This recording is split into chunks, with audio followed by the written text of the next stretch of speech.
Bentrovati amici, grazie per essere ancora una volta qui con noi, nuova puntata di Parliamone che abbiamo intitolato Da commissario a diacono. Sembra il titolo di un film, da persona che è stato un servitore dello Stato diventa diacono, quindi un servitore della Chiesa. Abbiamo qui con noi Don Giuseppe Cassisi, al quale do il benvenuto, e do il benvenuto anche a Don Bucolo. Perché parleremo di una vocazione, di una chiamata molto particolare, ed è quella del diaconato. Prima di sentire il nostro ospite io vorrei chiedere proprio a te, Don Bucolo, cos'è esattamente il diacono, la figura di questa, come dire, questa figura che è all'interno della Chiesa, cosa fa, chi è? Allora, da qualche decennio nella Chiesa italiana, nella Chiesa occidentale, non in tutte le chiese del mondo perché sono stato diversi anni in Africa e quindi ancora non c'è, si è sempre più diffusa questa figura del diacono. Ora, cos'è il diacono, il diaconato? Non è nient'altro che il primo grado del sacramento dell'ordine, diacono, presbiterato ed episcopato, solo che in passato veniva vissuto come una tappa, un tempo di passaggio per chi diventava sacerdote. Col Concilio Vaticano II si è un po' visto come questo sacramento dell'ordine e il diaconato ha una sua dignità, ha una sua specificità, ha una sua ministerialità, tant'è vero che utilizziamo nella Chiesa il termine permanente. Non è tanto bello, ma anche per distinguere, anche se però di fatto ormai è passato, no? C'è il diacono permanente, è colui che diventa diacono e permane nell'ordine del diaconato e non diventa prete. Chi è il diacono? Allora, nel caso nostro, nella nostra Chiesa, il diacono è in genere una persona già coniugata, cioè già sposata, che ha una famiglia, che ha dei figli, e quindi una persona che giustamente ha una professione, ha un lavoro e che si trova a diventare servo della Chiesa. Nel caso nostro abbiamo uno che è stato, ma lo è sempre, servitore dello Stato da commissario e diventa servo della Chiesa. Questo ci fa capire come per diventare diacono non ci vuole una specificità professionale. Qualunque sia il tuo lavoro, qualunque sia la tua professione, se il Signore ti chiama a fare questo, perché no?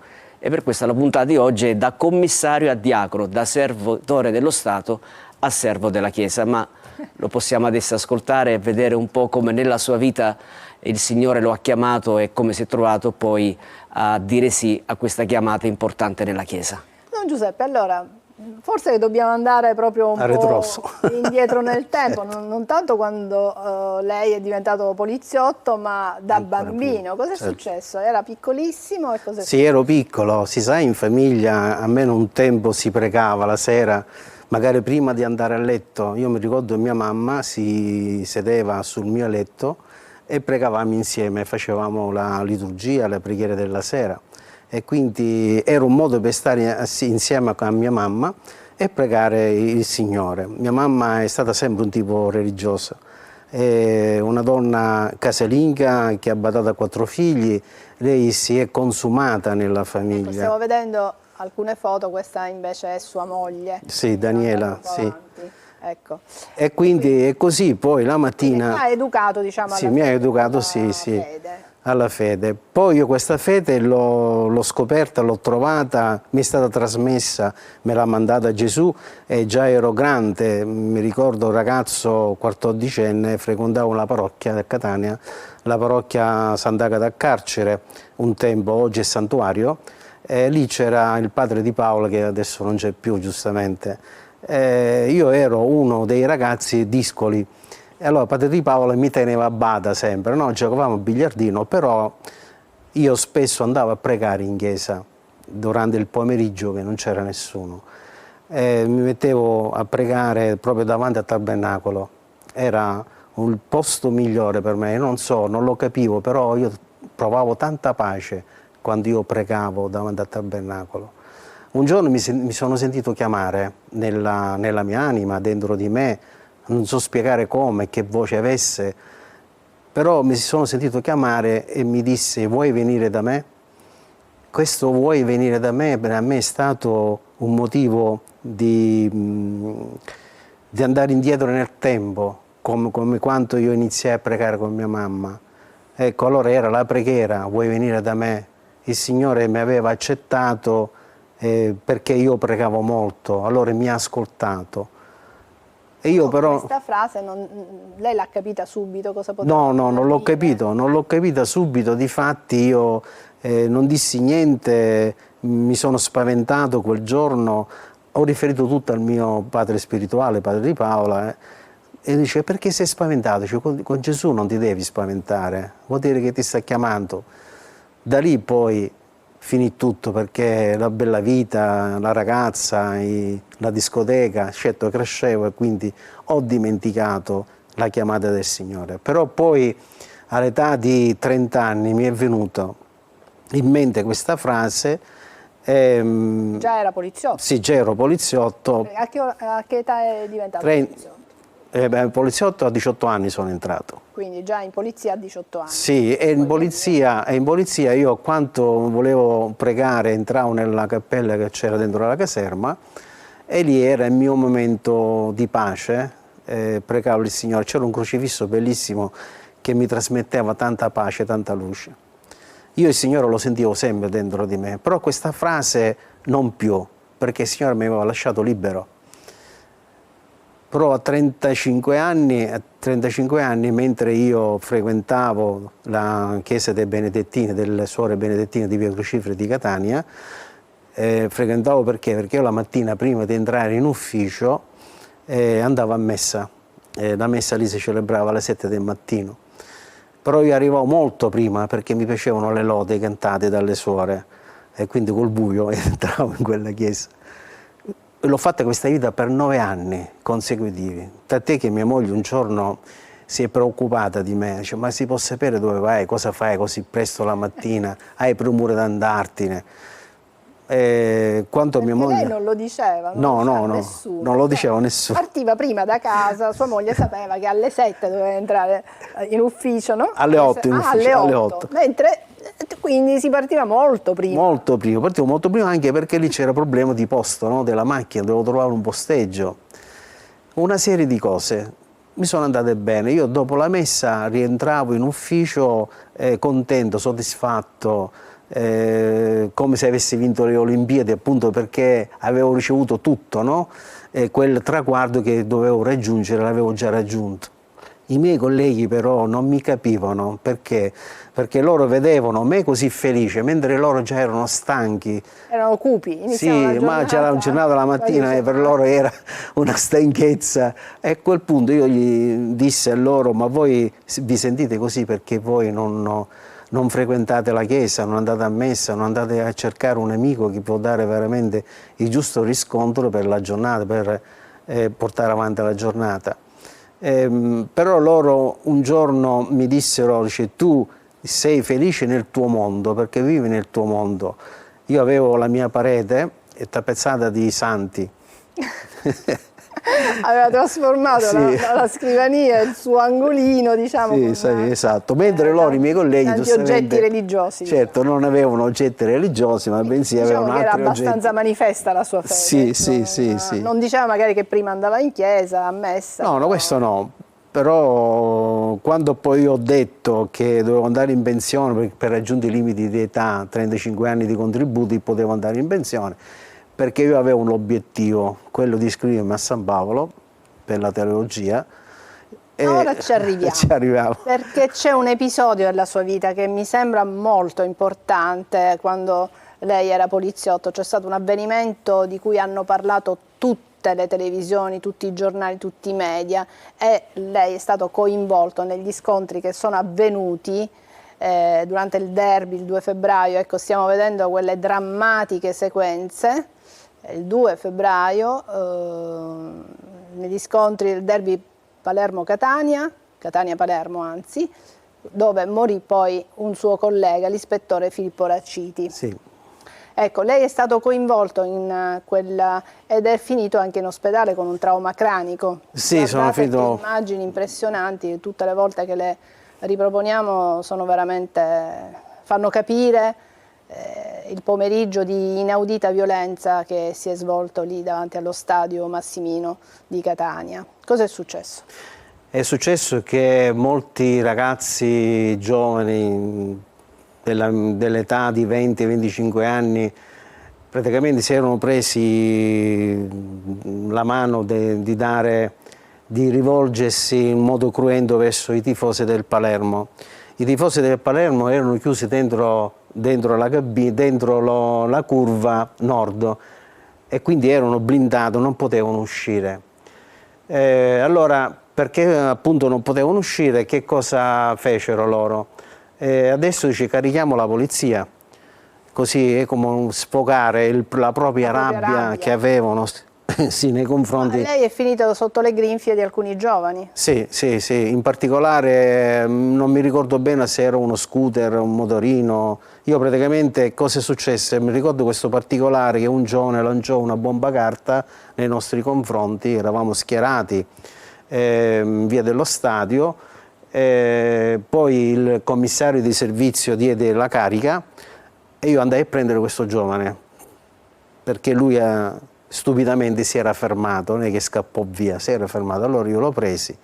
I suoi complici, giustamente vedendolo che già era stato agguantato da me, mi lanciarono appunto questo motorino per farlo di liberare il suo compagno. Ecco, lei lo salvò uno dei suoi capi? O no? Io sono stato salvato da uno dei miei capi. Più di uno dei miei capi è stato il dottor Rodano Marcello, però sono stati altri colleghi che si sono avvicinati nella circostanza e mi hanno trasportato verso l'ambulanza che era in via Afferrante Porta. In ospedale con un trauma e finisco in ospedale, tutto qui. Io non ricordo più niente, mi sono poi svegliato in ospedale, appunto pieno di confusione.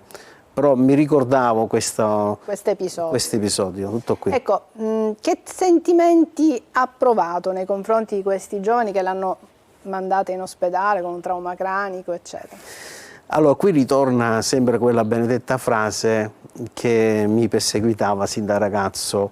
Lì per lì provavo rabbia, però dopo, facendo appunto pensiero verso Gesù, perché avevo questa fede immensa, e disse: Signore, tu sulla croce hai perdonato i tuoi aguzzini, hai perdonato a tutti. Se io ti devo seguire, devo perdonare pure io, però me lo devo sentire. E io mi sento di perdonarli e li ho perdonati quella sera stesso. Quindi ci fu questo perdono immediato, nessun rancore, nessun odio nei confronti di chi... Niente, no, niente, io li ho perdonati e basta, è finito lì. Non ha più pensato a io non ho pensato più niente, anche oggi, a distanza di tantissimi anni, se dovessi incontrarli, prima non li riconoscerei assolutissimamente, poi non ho questo pensiero di rabbia nei confronti di loro, perché appunto dico, non sanno quello che fanno. Cioè, purtroppo è così, i ragazzi di oggi, lo vediamo oggi in tutti i telegiornali, fino all'altro giorno c'è stato un triplice omicidio, 3 ragazzi uccisi. Sì, infatti. Cioè, perché i ragazzi sono ribelli, scatenano la loro rabbia, giusto, in un modo sbagliato. Io quando ero in servizio mi ricordo che ero di pattuglia, quando fermavo questi ragazzi facinerosi, io la cosa che dicevo prima era questa: ma perché non ve ne andate ai Salesiani a giocare a pallone, scatenate lì la vostra rabbia a pallone? E insomma si trova lì anche si trovano delle belle amicizie, invece di stare in mezzo alla strada. La strada non porta bene, porta male. Don Giuseppe, quindi già Don Giuseppe Cassisi, diacono, lo faceva in un certo senso un po' già da poliziotto, no? Sì. Cercava di educare, eccetera. Ci fermiamo qui per qualche istante e poi invece parliamo della vocazione, di cosa è avvenuto, e parliamo anche con Don Bucolo, perché entriamo più nel tema della nostra trasmissione. A tra pochissimo.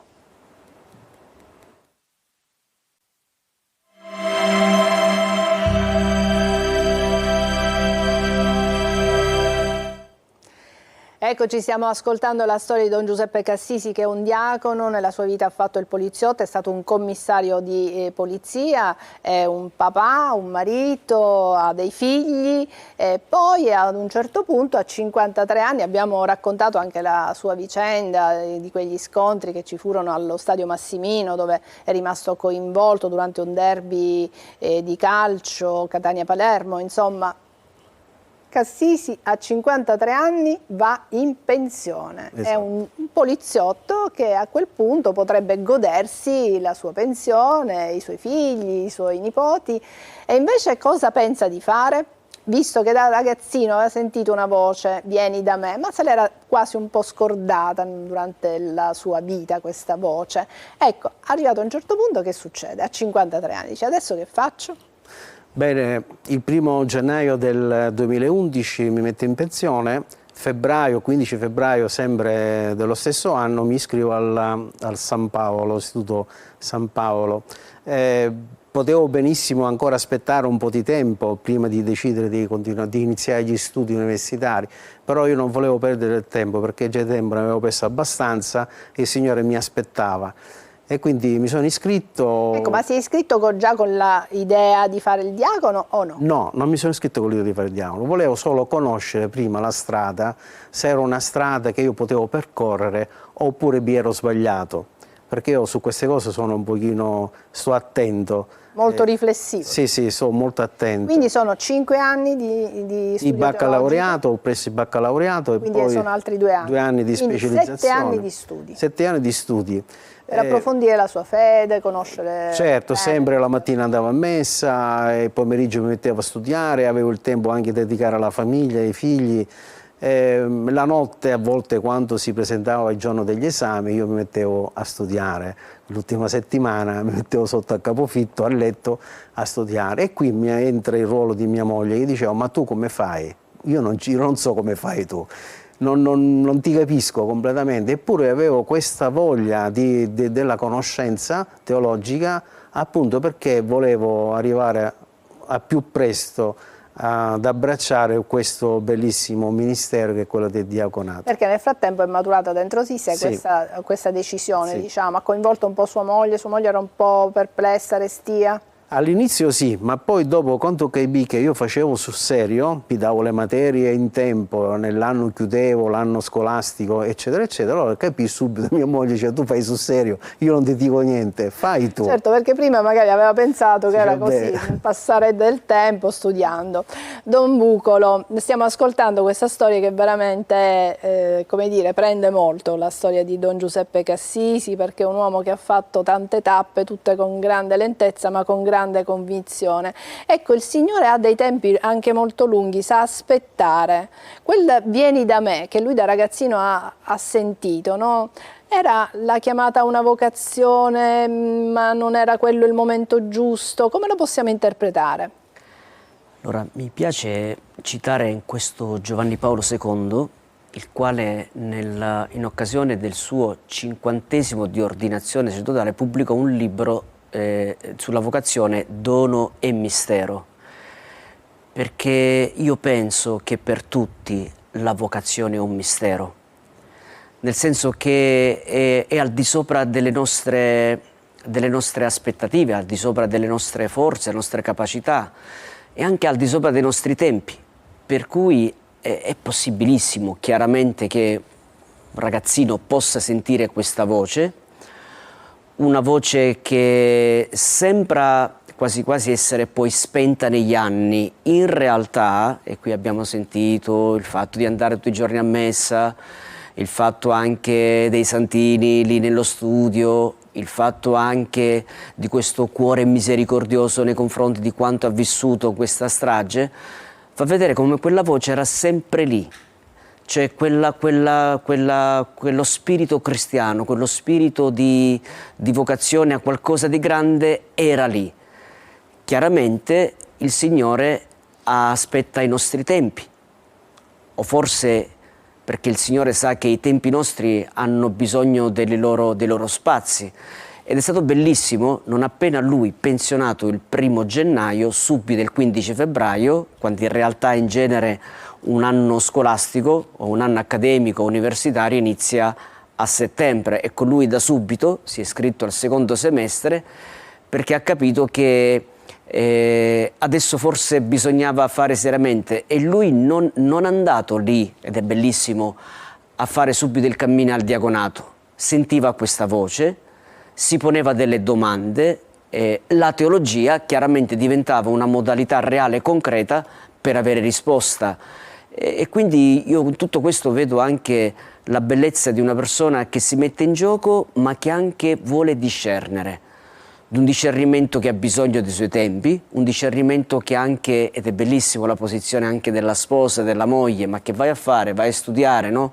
Certo, in realtà poi ti puoi riposare, ci possiamo godere un po' la vita. E invece la serietà di lui che studiava, e quindi pian piano chiaramente un coniuge vede poi la persona che le cose le fa in modo serio. Quindi sono tutti questi segni, a mio giudizio, che diventano come delle segnaletiche, delle indicazioni che per dire stai andando per la giusta strada, prosegui lì, continua ancora lì. E quindi io credo che questo tempo ha maturato la vocazione al diaconato, cioè ciò che sembrava quasi un non tempo o un non tempo al cammino al diaconato, in realtà proprio quel tempo lo ha plasmato e lo ha formato al diaconato, e io penso che questo diventa un tesoro per tutta la Chiesa. Eh sì, e allora, quindi diventa diacono. Sì, divento diacono, però prima volevo dire che questa mia vocazione è stata largamente condivisa dai miei familiari, dai miei figli soprattutto, perché anche loro mi vedevano proprio preso nello studio. Mi vedevano anche pregare, perché a casa si è cambiata atmosfera, si pregava in famiglia. Sono partito tempo fa e sono andato già da diacono in Australia a trovare uno dei miei figli che lavora lì, alla sua famiglia. Non era lui consono alla preghiera, però quando io sono arrivato, papà dice: io non ti riconosco più, non sei il papà come eri prima tu. Non sei il papà poliziotto. No, sei un papà, mi chiamava prete, ma io non sono un prete, io sono un diacono. Sì, ma qui stiamo impazzendo tutta la sera, ci fai pregare. E lui stava attento che i suoi figli aspettassero il momento della preghiera. Quindi ha educato anche i nipotini. Sì, anche questo è la cosa più bella. Parlano l'inglese, insomma, sì, non esatto. parlano neanche l'italiano. Ma qual è la cosa ora bella di essere diacono? Qual è la cosa che più la riempie in assoluto? Perfetto, io quando vedo una persona che è in difficoltà, o chi stia male, o che per esempio io vado sempre nelle case di riposo a portare la comunione, sto con loro, mi metto a parlare, perché c'è gente che è abbandonata nelle case di riposo, non ci va nessuno, nemmeno i parenti, e quindi mi riempie la vita e so che posso dare un contributo per la felicità di quella persona. Anche quei 5 minuti bastano tante volte a fare felice una persona. E io e Daniela, mia moglie, rimaniamo lì, anche lei è ministro straordinario, per cui mi aiuta, specie la domenica, a portare le comunione. Quindi la nostra domenica è dedica alla Chiesa esclusivamente.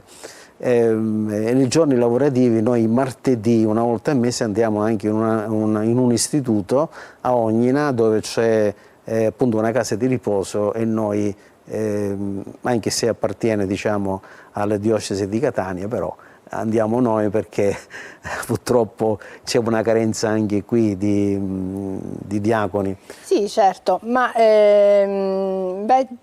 stavo dicendo anche il suo impegno alla Caritas, io conosco questo impegno, quindi un impegno a 360 gradi, ma mi diceva prima di iniziare la trasmissione come dire, la gioia che lei prova nel dare la comunione in chiesa, perché i diaconi lo possono fare, vero Don Bucolo? Sì, anche perché possono amministrare anche alcuni sacramenti, il battesimo. Sì, i diaconi possono fare questo. Sì, ma anche l'annuncio della parola. Allora, nonostante ora da decenni abbiamo la figura del diacono,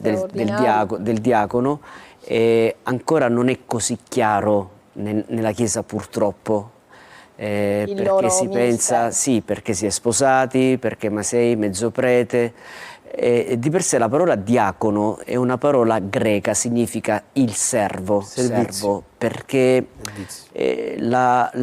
l'identità più bella di Cristo, sì, è pastore, sacerdote, risorto, redentore, ma una delle più belle è l'essere servo, e qui l'immagine pazzesca della lavanda dei piedi.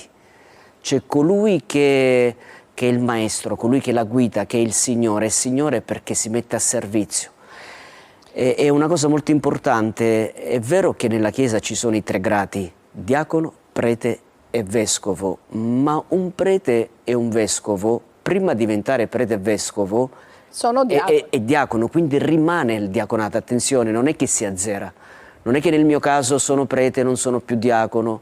Quindi, a mio giudizio, la presenza dei diaconi mi ricordano le mie radici, perché se io non vivo bene il mio servizio e la lavanda dei piedi nell'icona più straordinaria, tutto il resto lo vivo come una sovrastruttura, ma non in modo veritiero, in modo autentico, per cui è una vocazione importantissima per tutta la Chiesa. Ma Don Giuseppe ha una speciale predilezione, tant'è vero che stava davanti al tabernacolo proprio per l'Eucaristia, perché lei porta Gesù. Certo. E quindi mi diceva che prova proprio questa quasi un'emozione sempre. Diciamo che io faccio da autista, lo accompagno, Signore, da queste persone che vogliono comunicarsi con Dio. Io, portando l'Eucaristia, scherzo a parte, dico sono autista, però è chiaro che quando me lo porto con me, Signore, sono tutta una preghiera, perché tu non è che stai portando un oggetto, tu porti Dio dentro la tua tasca. E quindi è un pensiero continuo verso Gesù, e quanto sei felice, tu hai tutto nella vita, e portare quella osticina, quella particola dentro la tua tasca ti trasmette una felicità immensa dentro la tua anima, che è inspiegabile. Non si può spiegare che cosa significa avere una felicità divina, si può dire, no? Dentro di sé, ed è questo quello che io provo. Penso che tutta la Chiesa lo provi quanto porta Gesù Eucaristia agli ammalati.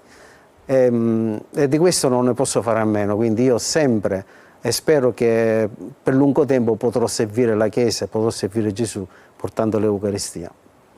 Bellissima questa ultima affermazione, perché Don Giuseppe ci sta spiegando che non solo distribuisce il pane quotidiano con la Caritas, con gli alimenti eccetera, ma quello che più lo riempie di gioia è proprio portare Gesù, l'Eucaristia, alle persone. Ed è bellissimo come lo sta comunicando il fatto che si sorprendono, perché è facile, ma lo capiamo bene che quando uno vive un ministero, quello di portare la comunione, quasi ci si potrebbe abituare. Come io prete potrei ogni giorno celebro messa come un'abitudine. Ecco, il Signore veramente mantiene in noi ministri, ed è bellissimo come Don Giuseppe ci testimonia questo stupore. Ciò che io porto è Dio, è il Verbo fatto carne in quel pezzo di pane. Questo è straordinario, perché ci mostra come la fede è un mistero che ci sovrasta sempre, ed è questo mistero di cui lui diceva: io sono l'autista, cioè se non vado io in quella casa di riposo, se non vado io in quella casa di cura, nessuno ci va. È pazzesco questo Dio che dipende da noi perché possa arrivare agli ultimi, possa arrivare a coloro che si trovano abbandonati dai propri familiari, ma non da Dio. E questo è bello. Grazie Don Bucolo, io penso che non c'è migliore chiusura di queste vostre parole, di Don Giuseppe Cassisi, che ringrazio per essere stato con noi, per aver offerto la sua testimonianza ai nostri telespettatori. Grazie ancora a Don Bucolo, grazie veramente tante a voi che ci avete seguito fin qui. Ci vediamo alla prossima puntata.